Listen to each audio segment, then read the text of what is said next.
Hello, Chris Albertine here from Bellar Coins, Gold and Diamonds and the Silver Queen Incorporated. We're here today to help you get the most money through the process of buying and selling coins. Marianne has quite a few questions here today. I do have quite a few. Where do I go to buy and sell my coins? Basically, the best place to buy and sell your coins is at a local coin shop. Just like my mom and dad started in 1973. We basically have been buying and selling coins for that long. When you can meet somebody person to person, it's always the best way to go. Now, how do I know if I'm getting a fair price? How do you know if you're getting a fair price for your coins? Well, I would basically say that the first step in that is contacting your local dealer, ask him a few questions. How long have you been in business? The longer the better. Are they involved in the community? Are they in the Better Business Bureau? Are they registered with the Chamber of Commerce? And if need be, if you're not sure, you can even contact the local police department and they'll give you the history if there's been any good or bad deals with the business. Would it help if I clean and organize them before I bring them in? Never, never, never clean your coins, because cleaning can actually damage the coins. And if you organize them, unfortunately, I've actually sat with customers who have spent hours and hours organizing their coins only to see me rush through and take it all apart. So I would suggest just leave them the way they are, never clean them, and bring them in. What about buying and selling them on the internet? Buying and selling on the internet, there's a lot of buying and selling on the internet right now. But again, when I personally buy things, I like to know who I'm dealing with, because if I have a bad deal with someone, I want to know where they're at. And if I have a good deal with them, I want to shake their hand and thank them. Keep in mind that there's a lot of companies that promise a lot of things on the internet, and it's very tempting to try to get that last percent. However, most of your local coin shops will be paying you spot on what it's worth. So usually it's not worth the risk of losing your coins in the mail or sending them to a company you're not sure of that's on the internet. So my suggestion is a local coin shop.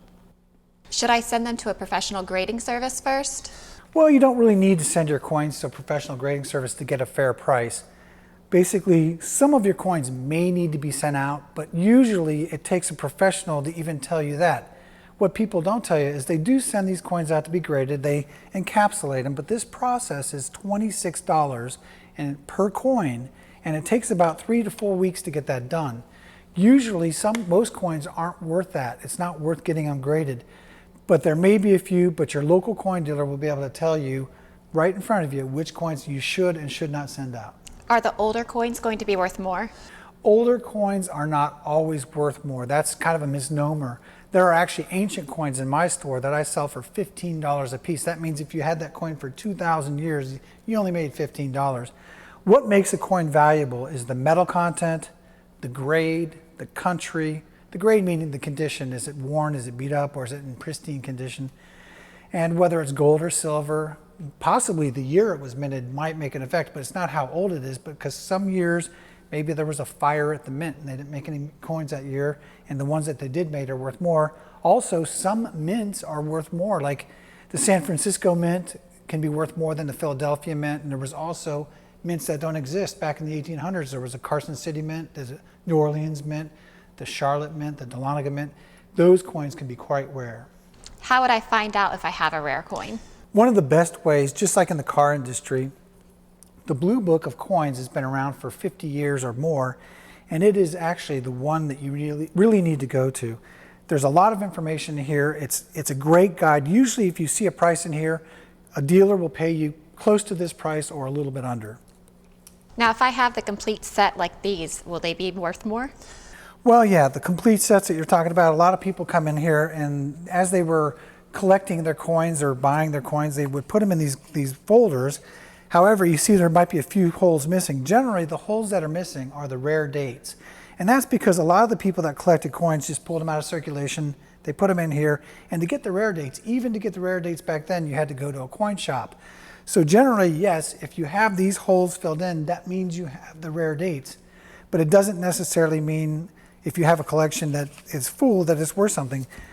For instance, this is a 1941 to 1974 set. These are always full. However, the whole set's worth $1.50. So again, it's all about the rare dates. Now, is a coin worth more for its metal value or its collector's value? Well, that kind of goes hand in hand. The metal value of a coin does affect its value. When silver and gold go up in price, coins tend to go up in price. However, there's a lot of rare coins that are collectible that are worth more for their date, their condition, and their rarity. So again, although it doesn't necessarily fully reflect the value of the coins, the metal value does add up to the value, but it doesn't control it. Okay. Now, what's the value of the coins that were issued by the United States government? Well, the United States government made a lot of these proof sets and mint sets, and they started back in the 40s. And the 40s and 50s sets are, and even the 60s sets are rare because they're silver, they're low mintage. However, these modern sets that are made in 1960 to year 2000, a lot of those sets that you paid $12, $15, $20 for are now worth $2 or $3. One thing that I can tell you is that the dealers that you should be dealing with will have this sheet here. This is called the Coin Dealer Newsletter. And in the business, this is referred to as the gray sheet. And the gray sheet has the prices of the proof sets listed in there. And for instance, if a proof set lists for $10, we would pay $8. So we pay 20% less than the list price. What about the foreign coins?